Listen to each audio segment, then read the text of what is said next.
Então a gente parou nesse tópico aqui. Eu comecei falando lá de entrada e saída, só que só sobre o módulo de entrada e saída, as funções do módulo, o que tem essas nos dispositivos de entrada e saída. Então agora entra mais específico como que funciona as técnicas. Então, tem 3 técnicas que são utilizadas: programada, controlada por interrupção e DMA, que é acesso direto à memória. Na entrada e saída programada, você vai ter uma representação desse tipo aqui. Eu tenho o espaço do usuário, do sistema operacional, e o espaço do núcleo, que é aquele espaço que o sistema operacional protege para não deixar o usuário acessar. Quando eu estou rodando um processo, eu quero imprimir alguma coisa, no caso seria essa representação, primeiro eu vou passar isso daí para o espaço do núcleo, então a informação primeiro é passada para cá, para depois você ter uma representação aqui que vai de um em um, como se fosse imprimindo. Então ele já imprimiu o A, o próximo dado para ser impresso é o B, depois já imprimiu o B, o próximo é o C, e aí por diante. Por que isso daí? Para quando você estiver usando esse processo aqui no caso, as informações que estão para ser impressas são essas, não atrapalhar o uso do processo. Então você continua mexendo, trabalhando no processo, e aí o arquivo vai ser impresso do mesmo jeito. Então, na entrada e saída programada, eu tenho uma representação, fazer aquela representação lá que eu desenhei algumas aulas aí já para falar do funcionamento do computador. Então eu tenho CPU, do lado de cá vou colocar memória, então memória RAM. Nas últimas aulas a gente viu que eu tenho o módulo de entrada e saída, que seria essa representação aqui, módulo. E embaixo do módulo eu tenho os dispositivos de entrada e saída. Então aqui posso ter um dispositivo, essa segunda outro, e aqui mais um. 3 exemplos aqui. Eu vou colocar aqui o que eu usei ali de impressora. Então, quando eu quero imprimir algo usando a ideia do entrada e saída programada, primeira operação, eu estou executando o processo aqui no CPU. Então, eu estou executando o processo aqui, a informação tem que sair daqui e chegar até lá na impressora ali embaixo. Então, a informação faz esse caminho aqui, sai da CPU, passa pelo módulo, passa até chegar aqui na impressora. Né? Até chegar, primeiro a impressão, a informação chega no módulo, o módulo que repassa isso daí para a impressora. Só que depois que a CPU passa essa informação para o módulo vai tratar disso daí com a impressora. Então, enquanto o módulo está tratando disso daí, a CPU tem que ficar parada. Né? Então, a CPU fica esperando o módulo terminar a operação. É como se a CPU que está aqui passa a tarefa para o módulo que está nesse nível aqui e fica parada esperando. Né? De tempos em tempos, a CPU, como se fosse, vem aqui no módulo e pergunta: já terminou de imprimir? Se for, no caso, a impressão. Já terminou? Então, a CPU, no entrada e saída programada, a CPU fica parada, esperando a operação, desperdiçando o tempo da CPU, porque a CPU tem que ficar indo no módulo perguntando essa informação. Então, por isso que a CPU conhece o estado do dispositivo. Por exemplo, se ele está ocupado, o BUSE, ou se ele está pronto para ser utilizado. Né? A CPU também conhece quais são os comandos de leitura ou escrita, pensando que você quer imprimir alguma coisa, você tem que escrever em algum lugar, você tem que colocar isso daí num buffer da impressora e a impressora que pega desse buffer. Então a CPU conhece isso daí. E ela faz a transferência dos dados. Então a entrada e saída programada, a CPU passa a tarefa para o módulo repassa para a impressora, e depois que a CPU passou isso daí para o módulo, ela fica parada. Né? sem fazer nada, só aguardando. Só que ela que tem que ir no módulo, então ela faz esse caminho até chegar nesse nível aqui, a CPU que vai no módulo pergunta, já terminou a informação? Já terminou de fazer o que eu precisei? O que eu requisitei? Quando tiver terminado a impressão, o módulo vai falar, já terminou, ele retorna para cima aqui na CPU. Então, essa entrada e saída programada, ela era utilizada em alguns computadores mais antigos, né? Por desperdiçar tempo, que ele fala aí, os computadores atuais acabam não utilizando isso daí. Um ou outro computador mais específico, mais projetado para alguma coisa mais específica que pode usar isso daí. Então aqui, nessa imagem aqui, ela tem a representação das três técnicas de entrada e saída. Então essa é a do programado. Então a CPU passa para o módulo de entrada e saída o comando, né, que ele quer fazer. A entrada e saída vai ler o registrador do módulo, vai ver se o dispositivo está ocupado, se ele está ocioso, ou seja, se a impressora estiver sendo utilizada já não dá para imprimir. Se o dispositivo, se o estado está pronto para ser utilizado, né, se o dispositivo está pronto para ser utilizado, vai ler a informação que ele precisa trabalhar, gravar isso daí na memória, para depois finalizar. Então, a CPU precisa ficar fazendo essa consulta aí. No segundo tipo, que é entrada e saída usando interrupção, é parecido, né? Então eu tenho, o processador emite um comando de entrada e saída para o módulo, então falando essa mesma representação, passou a tarefa aqui para o módulo, depois, em vez de ficar parada, a CPU agora consegue continuar trabalhando, né? Consegue fazer um trabalho útil enquanto o módulo está tratando da impressão, por exemplo.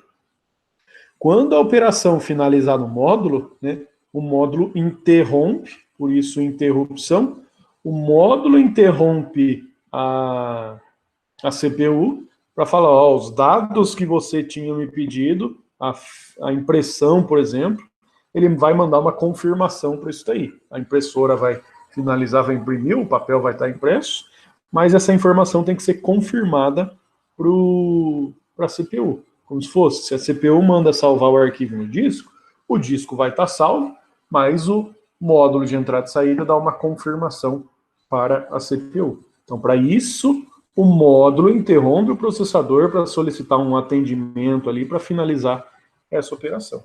Aí, a CPU atendendo o módulo, ela finaliza a operação e retoma o que ele estava fazendo antes. Então, nessa representação aqui, desculpa, nessa representação, eu tenho aqui lá em cima que a CPU passa a operação para entrada e saída, enquanto isso, ela fica fazendo alguma coisa. Quando chega uma interrupção é um sinal que o dispositivo de entrada e saída vai mandar para a CPU. Quando chegar essa interrupção, eu vou ver se o dispositivo está pronto, né, ver o estado desse dispositivo. Se ele estiver pronto para ser lido, eu vou ler essa informação, né, e salvar isso daí na memória. Terminou, ele finaliza e vai para a próxima coisa que ele tem que fazer. Esse momento que a CPU é interrompida, é como se eu tivesse aqui, ó, tem uma representação da memória principal, aqui eu tenho uma representação do processador. Né? E dentro do processador eu tenho o que é chamado lá de registradores, né, que eu comentei que é um tipo de memória, a memória mais rápida do computador. Aqui eu tenho o que é chamado contador do programa. Né? Esse contador do programa, ele é um registrador também, só que ele indica qual que é a próxima tarefa que ele tem que fazer. Então, se aqui, nessa primeira representação,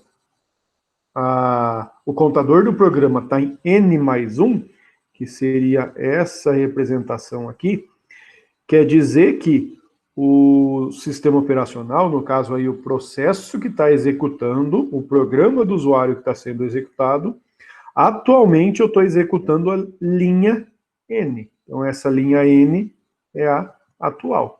Como o contador do programa, que é um registrador, está lá dentro do processador, ele indica, ó, depois de terminar essa coisa que você está fazendo, você vai para o N mais 1. A hora que ele começar no N mais 1, depois ele vai atualizar isso daqui para o N mais 2, que é como se fosse indicando uma sequência de passos assim que você precisa fazer. Só que eu estou executando isso daqui, estou com essa representação aqui ó, no processador, e nesse momento acontece a interrupção. Quando acontece a interrupção, o processador tem que, como se fosse, finalizar a operação de entrada e saída. É como se eu estou executando o programa do usuário que está nesse pedaço aqui, né, nessa representação, que seria o processo que eu estou executando. Quando acontece a interrupção, eu tenho que executar isso daqui, ó, que ele chama aqui de rotina de tratamento de interrupção. Então eu tenho que executar todas essas linhas aqui, da Y até a L, para depois voltar na N mais 1. Então o que é feito quando acontece essa interrupção? Então eu estou com essa representação do processador nessa imagem. Chegou a acontecer uma interrupção, tudo que está salvo no contador do programa, nos registradores, que é a memória temporária do processador, e aqui o que está no ponteiro da pilha, todas essas informações, que são informações temporárias, é salvo numa memória temporária, que é chamado aqui de pilha de controle. Salvou isso daí, eu vou mudar e vou começar a executar a linha Y, depois a linha Y mais 1, mais 2, mais 3, até finalizar a rotina de tratamento de interrupção. É como se... lembra do exemplo que eu comentei lá de processo? Se eu estou fazendo um bolo e acontece que o meu filho é picado por uma abelha, eu tenho que parar, salvar tudo que eu estava fazendo para depois continuar. Foi o que aconteceu aqui. Eu estava executando esse programa do usuário, só que aconteceu uma interrupção. Quando acontece essa interrupção, eu preciso executar esse trecho. Para não perder o que eu estava fazendo do primeiro programa, pega tudo isso daqui, salva na memória. Executo todas as linhas aqui, da Y até a Y mais L. Então, ó, quando ele estiver executando a última aqui, ó, ele vai retomar tudo que estava na memória temporária para voltar e continuar executando a linha aqui do N mais 1.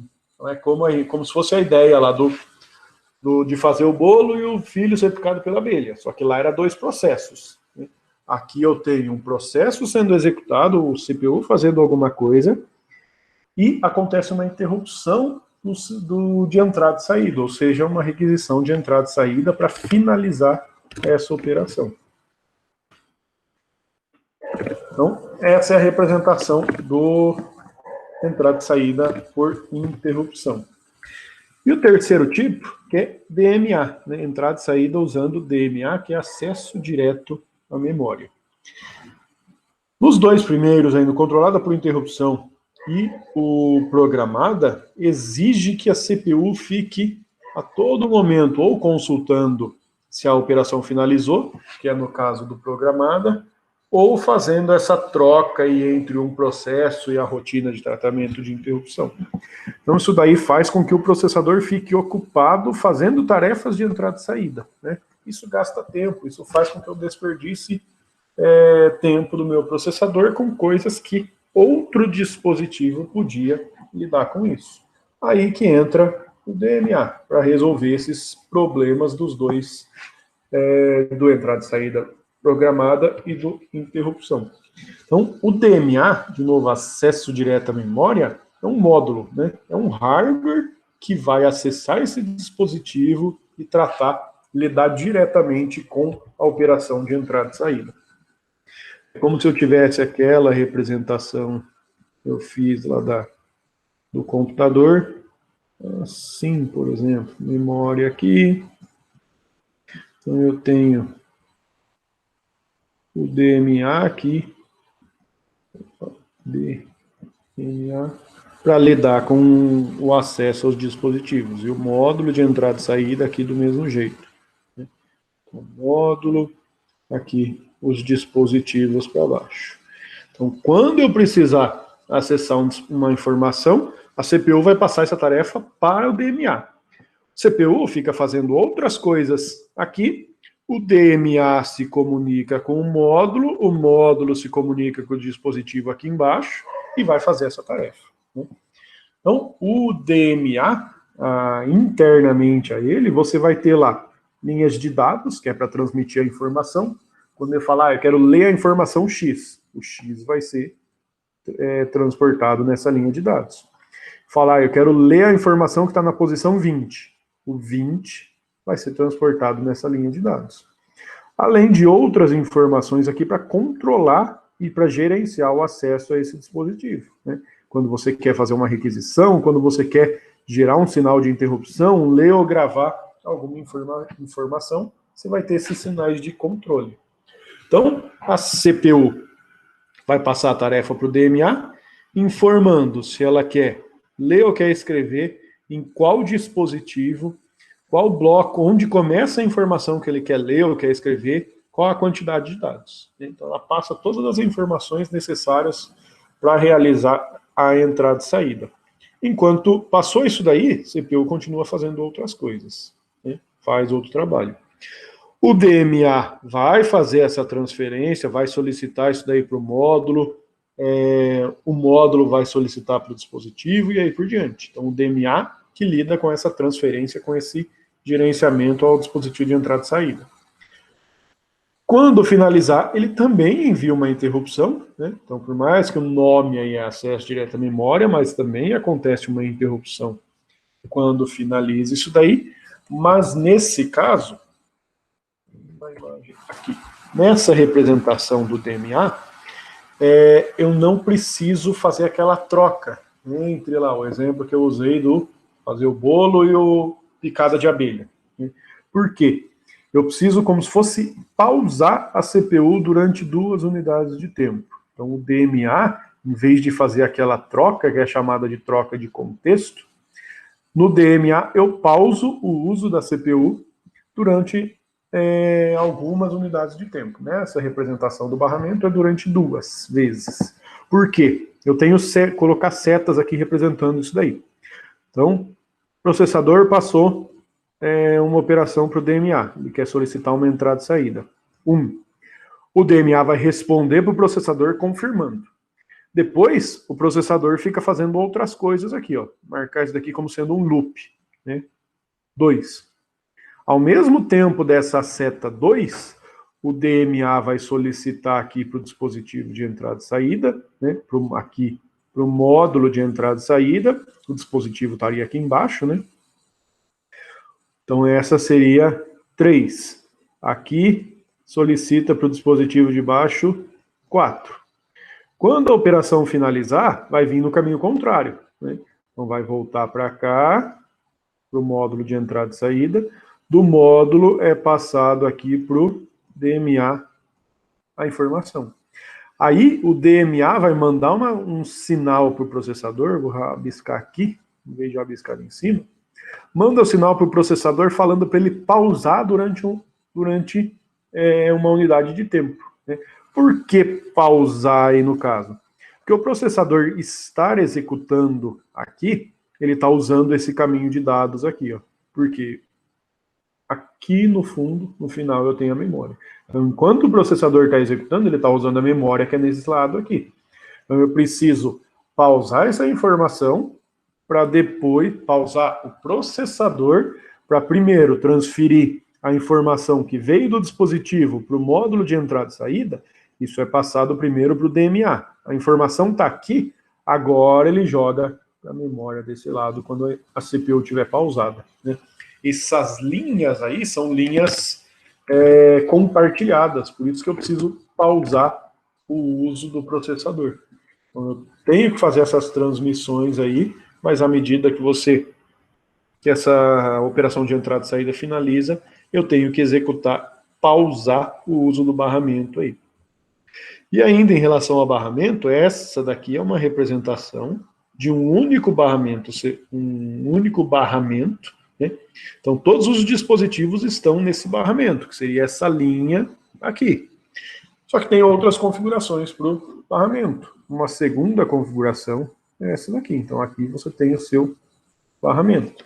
Então representando aqui de novo, você tem dois DMA, né, dois dispositivos de acesso direto à memória.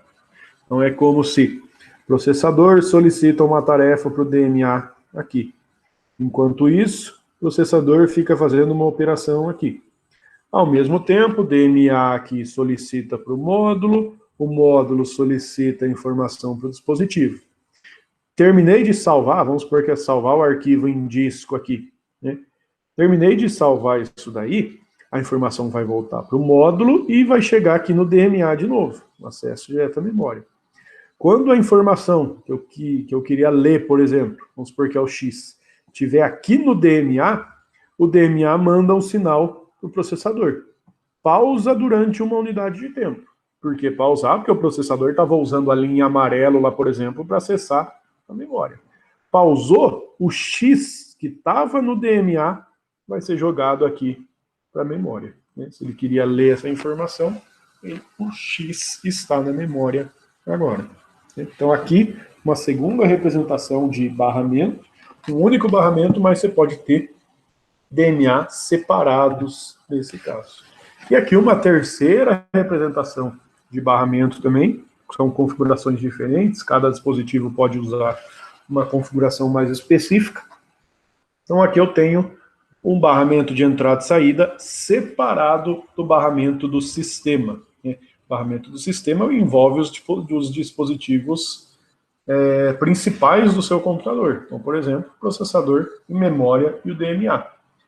Aí, quando você precisar fazer isso daí, a CPU vai ser, nesse caso também, a CPU vai ser suspensa uma vez só.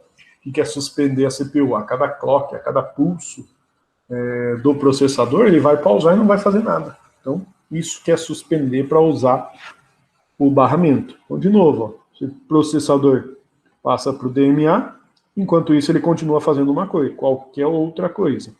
O DMA solicita a informação desse módulo aqui, por exemplo. Aqui embaixo, vamos supor que você tem o dispositivo. Acessei o dispositivo, vamos supor que é para ler o Y aqui, joga isso daqui para cima, joga para o DMA.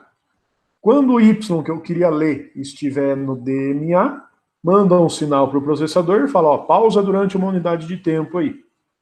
O processador pausou, porque ele estava usando esse caminho aqui, ó, o processador estava, se ele estava executando, ele estava usando esse caminho, tudo rabiscado aqui.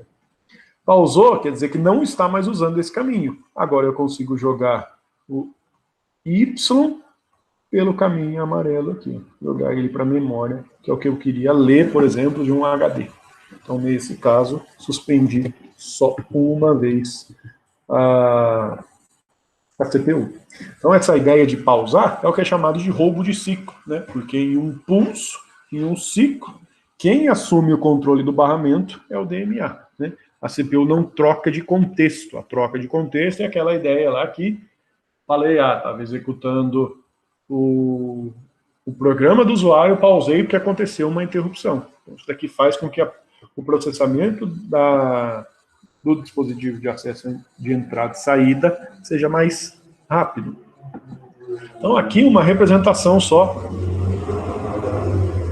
das camadas de software que eu tenho quando eu estou falando de um acesso entrada e saída, né? Então, lá embaixo, como se eu tivesse o hardware, e em cima, o software do usuário.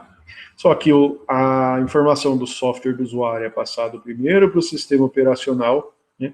Do sistema operacional é passado pelo driver, para depois chegar no tratador de interrupção, que é quando você precisa gerar aquela interrupção, e depois chegar no seu driver. Então, isso daí vai fazer com que, quando você quer acessar essas informações, ele passa em uma sequência mais precisa e com cada nível de software relacionado com a tarefa que você tem para fazer. E os drivers, quando fala de driver aqui, a gente está pensando de novo, né? Você tem o espaço do usuário aqui, você tem o espaço do núcleo, né? E o hardware aqui embaixo, a hardware do computador, no caso. Dispositivos separados. Então, o programa do usuário aqui, ele acessa o sistema operacional, passa a tarefa para o sistema operacional. Cada driver aqui vai informar para o sistema operacional aqui em cima como que o dispositivo lá embaixo funciona. Não é quando você instala o driver, é como se você colocasse esse pedaço aqui, ó, para fazer a ligação desse dispositivo, que é o sistema operacional, e o controlador, né, que gerencia o dispositivo como um todo, que é uma parte do módulo de entrada e saída é feita pelo controlador. Então você está fazendo essa ligação entre dois dispositivos aí para armazenar e trabalhar com um software de entrada e saída, né, para você realizar uma operação de entrada e saída. E quando ele fala, vou usar um driver genérico, vou usar um driver de qualquer jeito, né, sem ser um driver específico do dispositivo. Nessa representação aqui, ó, você está usando um driver que seria o driver genérico, né? E esse driver pode não ter uma interface padrão, que é utilizado aqui. O que é a interface padrão? Uma hora ele pode se comunicar nos retângulos, outra hora pode se comunicar aqui no triângulo. Usar um driver apropriado seria você ter, ó, todas as conexões estão padronizadas, né? Não está uma hora de um jeito, outra hora de outro. Tudo isso daí está padronizado, quer dizer que você vai conseguir usar esses recursos. Usando um driver genérico aqui, você consegue usar os recursos, mas pode ser que você tenha um atraso um pouquinho maior para gerenciar e oferecer esses recursos de entrada e saída, porque às vezes a informação, vamos supor que o driver é triangular aqui, por exemplo, ele precisa converter para retangular. Então, ele precisa fazer essa conversão, isso daí pode demorar um pouquinho para ser realizado. E do mesmo jeito que eu falei lá do keylogger, quando você está falando de dispositivos de entrada e saída, você vai ter esse buffer armazenado para armazenar essas informações.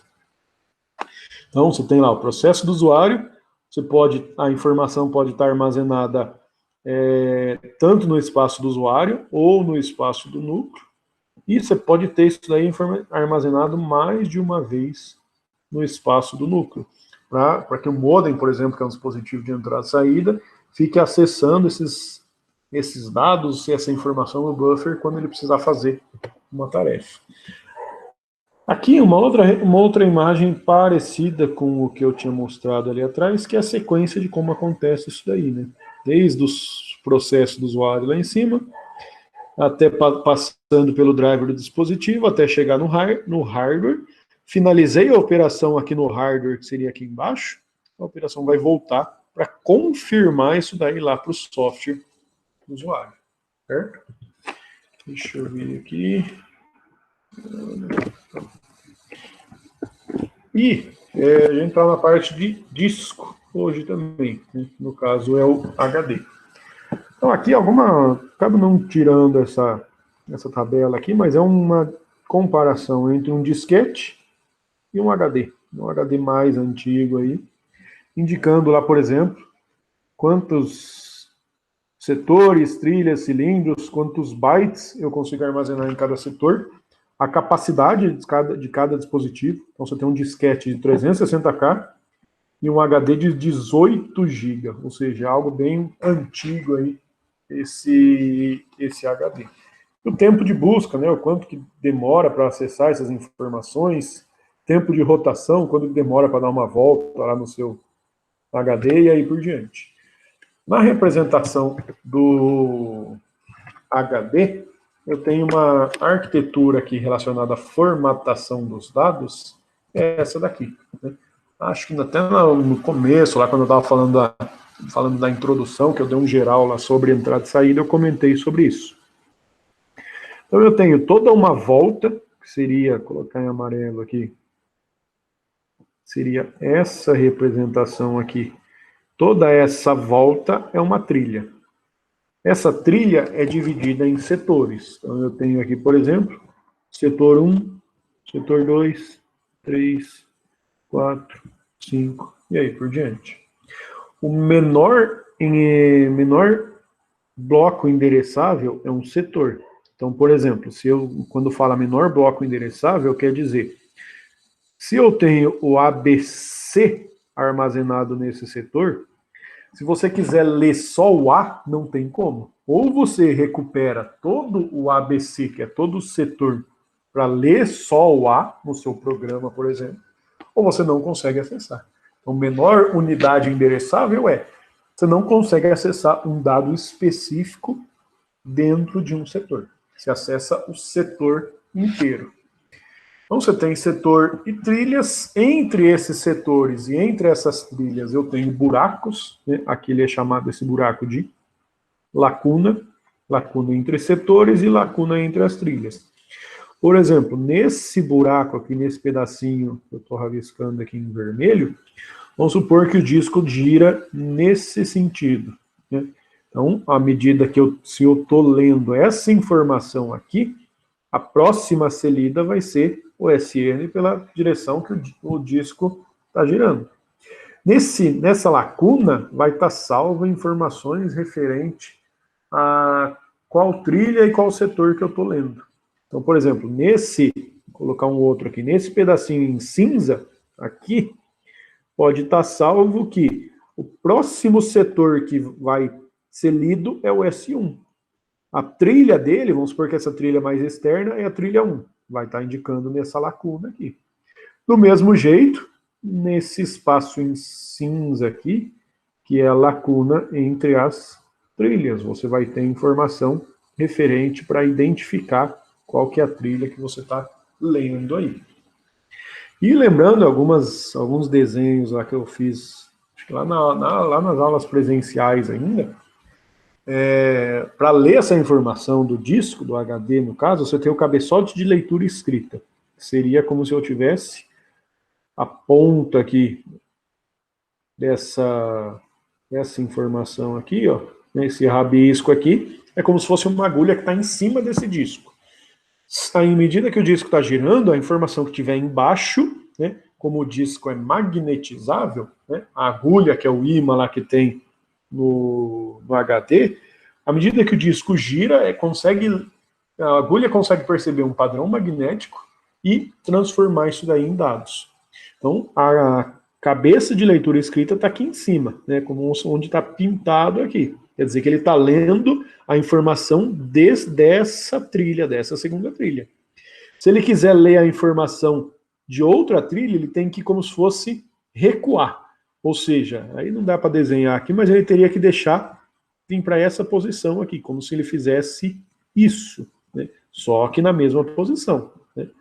Então ele estava nessa posição, ele voltou um pouquinho aqui para trás, para ficar com a agulha em cima da trilha mais externa.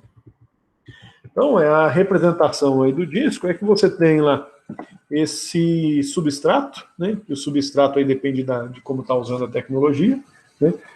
Com material magnetizável, ou seja, você consegue gerar padrão magnético e salvar alguma coisa em cima disso daí. Né? Aí o disco vai girando, à medida que você gira, você consegue gravar um padrão magnético ou ler um padrão magnético. A formatação dos dados, lacuna entre as trilhas, você tem lá o mesmo número de bits por trilha, então isso daí muda também em relação à densidade dos dados. Deixa eu ver agora, tem que apagar aqui para rabiscar. Então essa densidade dos dados que fala mesmo número, mesmo tamanho entre toda uma dessas trilhas, quer dizer, em uma trilha aqui, em um setor mais externo, vamos supor que eu consigo salvar essas 3 bolinhas. Né? Nesse setor aqui, olhando pelo desenho, ele tem uma área menor, mas eu vou conseguir armazenar as 3 bolinhas do mesmo jeito. Né? O tamanho do setor, vamos supor aqui, você tem um centro aqui no meio, aí você tem uma volta aqui. E eu tenho alguns setores aqui, ó, algo desse tipo. Nesse setor mais interno aqui, ó, que seria, vou colocar em amarelo aqui, eu tenho o mesmo tamanho desse outro setor aqui. Né? E esse tamanho, ele é um tamanho quase que padrão, 512 bytes. Né? Então, como se eu conseguisse armazenar as 3 bolinhas lá naquele setor mais interno também. E algumas características relacionadas ao HD.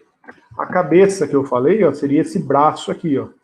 Então aqui, essa representação aqui, seria a cabeça, que ela está lendo o que está embaixo dela. E o disco, ele é uma superfície, né? Ele é um prato desse daqui, um em cima do outro. Né? Seria esses montes de prato aqui. Aí eu consigo gravar em cima e embaixo dele. Por isso, nesse braço aqui, eu consigo gravar em cima, no prato de cima e no prato de baixo. Aí algumas características eu tenho em relação ao movimento da cabeça, né? Se é uma cabeça fixa ou uma cabeça móvel.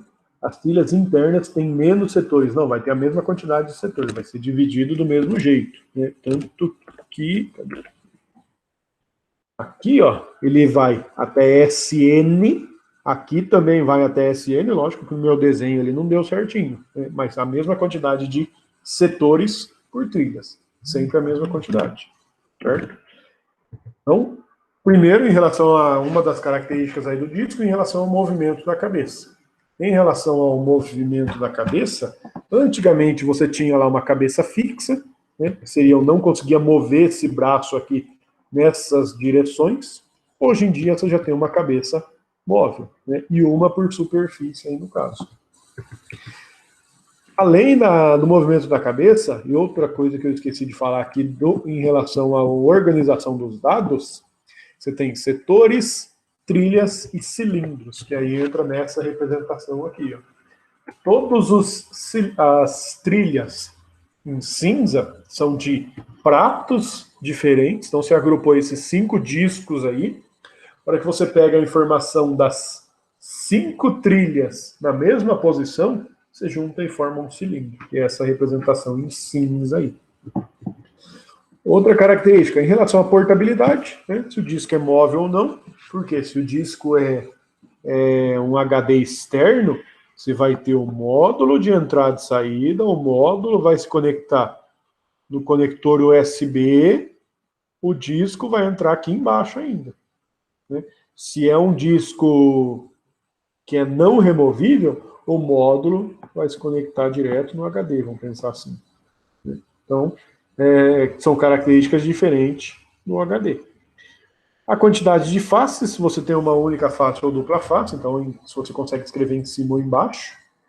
Quantidade de pratos, mesma coisa, um único prato era uma representação um pouquinho mais antiga, aqui eu tenho múltiplos pratos, 5 pratos nesse exemplo.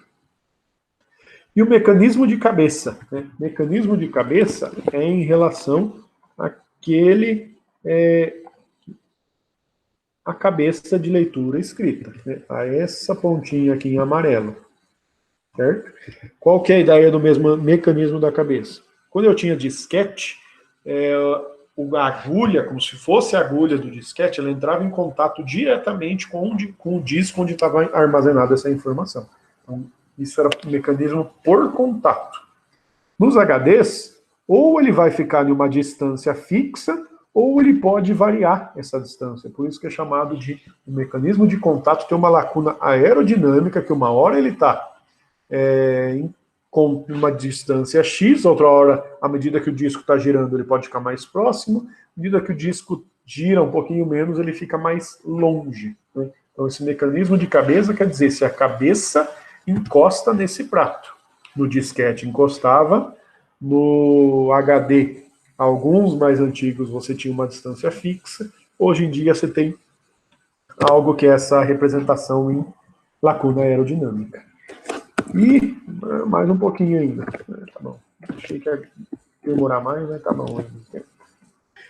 E RAID, né? Não sei se alguém já ouviu falar em RAID aí, quando você precisa fazer backup, um dos jeitos de você utilizar é montar um RAID no seu computador. O que é um RAID? É uma estrutura relacionada com o disco, com o HD, né? Uma organização do seu HD que permite você gerenciar as informações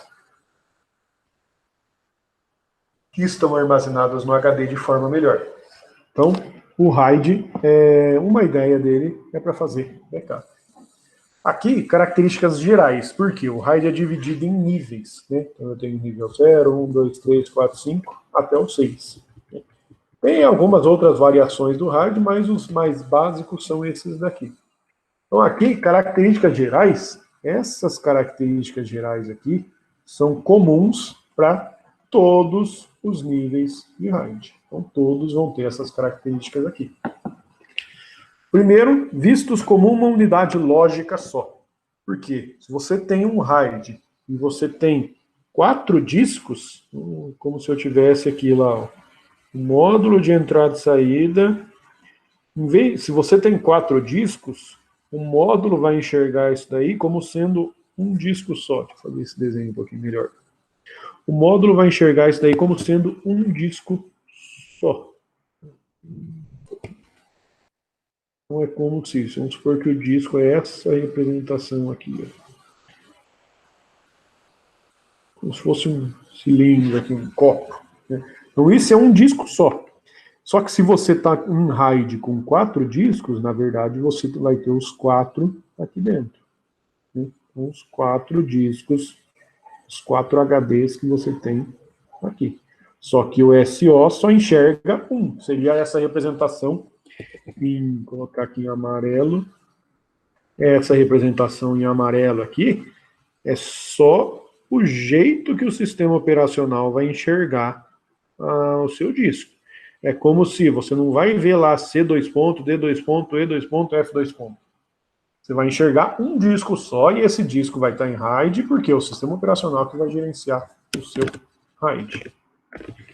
E segunda característica comum a todos os níveis de RAID, dados são distribuídos. Então, quando eu quiser salvar uma informação, essa informação vai ser distribuída. Como se eu tivesse aqui, quero salvar ABCD, vou colocar um pedacinho da informação aqui, no segundo, no terceiro e no quarto. Isso que é o intercalação dos dados, ou striping, que é chamado. Então, segunda característica do RAID comum a todos os níveis. E a terceira, capacidade redundante. Quando fala capacidade de redundante se der problema nos meus discos, tem um jeito de eu recuperar essas informações. Isso é a capacidade redundante. Né? Então, o RAID é utilizado para fazer backup, para, se der problema, você tem um jeito de se recuperar. Então, aí o RAID tem 6 níveis, né? Não é uma hierarquia, eu posso ir direto para o nível 4, sem passar pelos outros níveis e aí por diante. Né? E cada nível aqui tem características específicas. Primeiro RAID aqui, ó, dados espalhados pelo disco. Né? Cuidado com essa palavra aqui, ó, tem espalhado, e no próximo aqui, por exemplo, ó, tem espelho. Então, no RAID 0, espalhado. Aí tem uma representação em imagem aqui, que acaba ficando mais fácil para ver isso daí. Então, aqui eu estou usando um RAID com 4 discos. Não é obrigatório usar 4, você usa quantos você quiser. Certo? Nesse exemplo aqui, que é essa do RAID 1, ele está com 4. Né? RAID 0, esse é o RAID 0. Então, aqui ele está com 4. Então, vamos supor que eu quero armazenar algumas informações ali, nesses discos. Né? Como se, usando o exemplo do ABCD lá. Eu vou colocar mais coisa. ABCD, E, F, G e H. Então, eu quero salvar essas informações no meu disco. Né? Usando o RAID 0, que seria esse daqui, eu tenho que seguir lá a ideia dos dados espalhados e também o segundo aqui, que é dados divididos em stripes, ou seja, dividir as informações nos discos. O que eu vou fazer? Ele usa aqui, ó, stripe 0 seria pedaço 0, pedaço 1, pedaço 2, pedaço 3. Volta e vai. 4, 5, 6 e 7. E aí por diante. É como se eu pegasse, salvasse o A e o B aqui, C e D, E e F e G e H. Então eu dividi o meu dado, que seria as letras, em pedaços, distribuir isso daí entre os discos. Por que fazer isso daí? Vamos supor que esse ABCD, do A até o H aí, essas informações aqui, tem um tamanho muito grande. Vamos supor que cada letra é 1 GB. Imagina você ler 8 GB de um HD. Vai demorar. Se você ler 2 GB de 4 HDs diferentes, que seria essa representação aqui no RAID, você acaba ficando mais rápido, né? Porque os HDs vão trabalhar em paralelo, eles vão trabalhar ao mesmo tempo. Então, eu dividi as informações para conseguir ler isso daí em paralelo. Então, eu consigo buscar isso daí em paralelo. Os discos vão trabalhar em paralelo. Eu ganho em velocidade quando eu tenho o RAID 0 aqui no caso. Né? São dados divididos em stripes e quando eu quero fazer uma leitura, eu consigo ler de vários ao mesmo tempo. Isso no RAID 0. RAID 1, aí ele usa a palavrinha lá que eu comentei, ó. Além dos dados espalhados, que é a ideia dos stripes, eu tenho discos espelhados. É parecido com o RAID 0, então esse daqui é o RAID 1. O que eu tenho? Os discos em cinza aqui, ó, são cópias, igualzinho os 4 primeiros ali. Tanto que você tem aqui, ó, stripe 0, stripe 0, 1 e 1, e aí por diante. Então eu salvo o A e o B aqui, eu tenho um outro disco que é uma cópia daquele primeiro que também vai estar o A e o B. Salvo o C e o D aqui no segundo, vou salvar o C e o D aqui também. E aí vai, certo? Ah, por que isso daqui? Se der problema nesse disco aqui, ó, você não perdeu a informação. Porque a informação do último disco é uma cópia desse daqui. Né? Se você perder, tirando, vou até excluir esse X aqui. Se eu perder esse disco, eu tenho uma cópia dele aqui. Então eu duplico, né, para você ter cópias disso daí. É a mesma coisa que você tivesse um D2 ponto, que é o seu HD, e você tem um E2 ponto, só que o D e o E são cópias, né? Para quê? Para você manter backup. Imagina numa empresa que você tem um cadastro de clientes e não quer perder essa informação. Você pode criar essa cópia usando o RAID 1 nesse exemplo. Então, é espalhar os dados, AB em um, CD em outro, e aí por diante, e espelhar o disco, criar cópia. Ou seja, 2 cópias em cada disco separado. Para ler, eu posso ler de qualquer um deles. Então, vamos supor que eu quero aqui, ó, nessa representação aqui, eu quero ler o dado AB. Ou você pode ler desse disco, ou do segundo. Para fazer uma leitura, acaba ficando mais fácil. Você pode ler de 2 discos diferentes. Só que quando você vai fazer uma gravação, demora mais, porque você tem que gravar em 2 discos. Né? Caso dê problema, você troca isso daí de forma bem rápida. Né? Só que acaba sendo caro, né? Pensa nesse caso aqui de novo. Você tem 8 discos, né? Só que vamos supor, dos 8 discos de armazenamento real, você só tem 4, porque os outros 4 são cópias. Imagina você comprar 8 discos de 1 tera, né? Você pensar que vai ter 8 tera de armazenamento, mas você só tem 4. Né? Lógico, se você pensar numa empresa que não pode perder os dados, compensa. Né? Até valeria a pena, mas tem outras variações do RAID que acaba ficando melhor ainda, por isso o RAID 1 acaba sendo mais caro aí para você utilizar. Segundo aqui, ó, stripes muito pequenas, né? Então é como se uma stripe, eu usei a ideia aqui de ser o A e o B, de ser 2 letras. Se ele fala que a stripe é muito pequena, como se ele armazenasse agora uma letra em cada disco. A, B, C, D. E eu tenho aqui esses 3 discos para se corrigir, para recuperar as informações quando der problema. Então você tem lá a B, C, D, o E e o F, e aí por diante. O que eu faço? Caso dê problema em algum disco, perdi esse disco aqui. A partir desses 3 discos, nessas informações aqui, eu tenho que é chamado um código para se corrigir, para recuperar as informações. Então, perdi o terceiro disco aqui, a partir desses discos em cinza, eu consigo recuperar as informações que tinha, que seria o dado, o C e o G que estaria armazenado aqui. Isso que é uma correção de erro aqui. Aqui ele é chamado de correção de erro calculada aqui, né? E código de Hamming. São jeitos de você se recuperar caso dê problema. Esse RAID, difícil ver ele ser utilizado, né? Porque ele é muito caro para você fazer algo desse tipo aí. Ainda nesse RAID aqui, RAID 2, né, esse último, eu tenho aqui 4 discos branco, né, e 3 cinza. totalizando 7 discos, mas eu poderia usar uma quantidade diferente, né? Aqui é só uma representação genérica, mesma coisa aqui em cima, né? Ele usou 4 discos, se eu quiser usar 6, beleza. Aqui, você só precisaria usar a quantidade par, porque um é cópia do outro, então sempre vai dar quantidade par. Então a quantidade de discos depende de quanto você vai ter para usar. RAID 3, né, parecido com o 2, só que usa um disco redundante, né? Então aqui no 2 eu tinha 3 discos cinza. No RAID 3 eu vou ter um só. Então é como se eu salvasse de novo. Sol A, Sol B, C, D, e aí vai. Perdi esse disco A, como que eu recupero as informações daquele primeiro disco? Tem tudo armazenado aqui, né? Todas as informações para recuperar tudo daquele primeiro disco tem lá no último, que é um redundante. Então, RAID 3. A RAID 4. Né? RAID 4, aí eu tenho lá grandes stripes. Né? Então, ao invés de armazenar de uma letra agora, é como se eu armazenasse 4 letras aqui, por exemplo.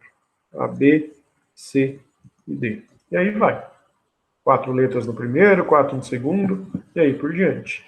E eu tenho aqui um último disco, que é o disco em cinza, que é o disco para se recuperar caso dê problema. E é representado aqui, ó, esse P0 a 3. Esse P0 em amarelo aqui seria, eu tenho bloco 0, bloco 1, bloco 2, bloco 3. Quando eu vou salvar esses 4 primeiros blocos aí, eu crio um código para recuperar cada um desses blocos, que é esse P0 a P3. Mesma coisa, eu vou salvar aqui bloco 12, 13, 14 e 15, eu crio uma informação para se recuperar caso dê problema nesses discos. Então, por exemplo, se eu perder esse disco aqui, ó, como que eu recupero o bloco 3? Por meio desse cara. Como que eu recupero o bloco 7? Aqui. Como que eu recupero o bloco 11? Aqui. E o bloco 15? Aqui. Então você não perdeu nenhuma informação. Você consegue se recuperar isso daí no RAID 4. RAID 5, ele, em vez de usar um único disco aqui, ó, redundante, que é o em cinza, ele divide, ó. Tá vendo que o cinza está distribuído entre os vários discos? Aqui no exemplo, 5 discos. Então, o que ele fez? Vamos supor que se eu perder esse disco aqui, ó, como que eu recupero o bloco 1 do disco que eu perdi? Vou colocar em amarelo. Para recuperar o bloco 1, está aqui em amarelo. Como que eu recupero o bloco 5? Está aqui. Como que eu recupero o bloco 9? Está aqui. Perdi esse P12 e a 15, mas esse P12 é só o jeito que você se recupera os outros blocos, mas você não perdeu nada. Né? Como que eu recupero o bloco 16? Aqui. Então, o RAID 5, só voltando, parecido com o 4, só que a paridade desse código de correção de erro aí, que é a parte em cinza, é espalhada também entre os discos. Né? O 5 não quer dizer 5 discos. Aqui está com 5 discos, mas eu posso usar mais. E o RAID 6, que é o de baixo aqui, ele usa 2 jeitos para se recuperar. Então você tem aqui, ó, P0 e Q0. Então toda vez que eu vou salvar uma informação, eu tenho 2 jeitos de se recuperar. Vamos supor, se eu perder esse disco aqui, ó, como que eu recupero o bloco 0? Tem armazenado aqui e aqui. Como que eu recupero o bloco 4, lá do primeiro disco? Aqui, ó, P e Q. Bloco 8, P e Q. Bloco 12, aqui, ó. Se eu perder mais um disco, vou colocar esse daqui, né? Perdi o bloco 0, voltando lá, vou tirar os amarelos aqui.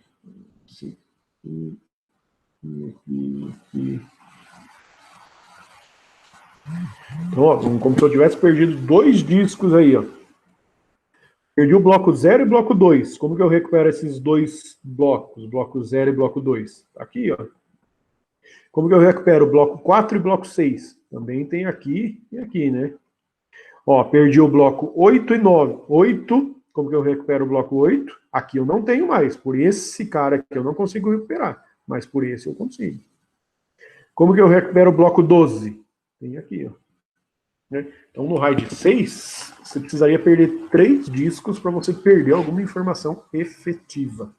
Certo? Ainda, acabando. Ainda tem uma representação aqui em tabela que ele fala dos níveis do RAID, quantos discos precisa, né? Por exemplo, o que tem espelhado, você tem que ter quantidade par de discos. Né? Do que usou 4 com 3 aqui, ó, 4 e 3. Eu posso usar o quê? O N maiúsculo, cadê? O N maiúsculo é a quantidade de discos de uso, o M minúsculo é quantos você vai usar para redundante. Né? No RAID 3, 1 a mais, né, que é o redundante. O RAID 4 e 5 também, 1 a mais. E o 6, 2 a mais para isso daí. A disponibilidade dos dados, né? Por exemplo, se você pega o último RAID aqui, a mais alta de todos, ou seja, você colocar um servidor em RAID, né, usar o HD aí do servidor e colocar isso daí em RAID, dificilmente as informações do HD vão ficar indisponíveis. A rede pode ficar indisponível, mas as informações não. Quando você faz grandes transferências de dados, as duas de entrada e saída, as duas melhores são essas daqui. Quando você tem poucas leituras de entrada e saída, cada RAID vai trabalhar de algum jeito. Né? E também você tem uma tabela aqui que mostra vantagem, desvantagem e, principal aqui, a aplicação.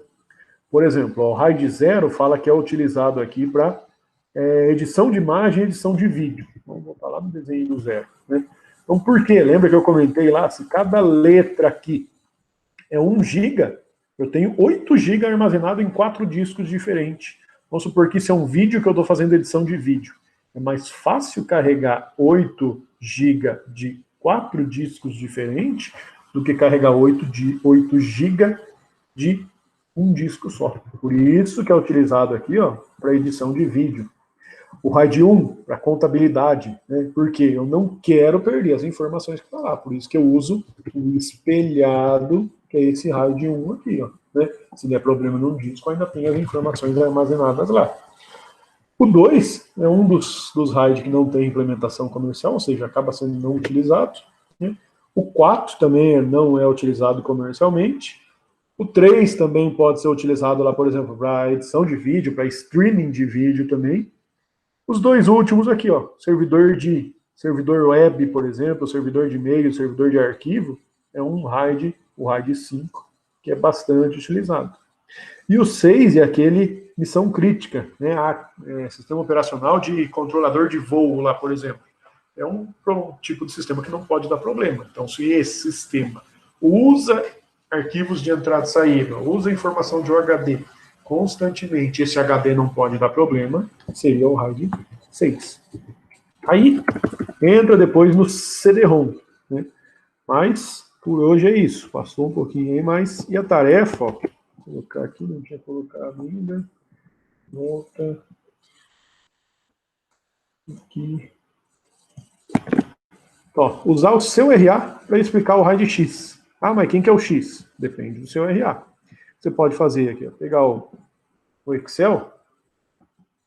Então vamos supor, ó, o X ali você vai calcular de acordo com o resto da divisão inteira do seu RA por 7. Então vamos supor, o que é a divisão inteira? Quero fazer 7 por 2. Né? 7 por 2 dá 3,5. Mas eu estou fazendo a divisão inteira, sem considerar a parte quebrada.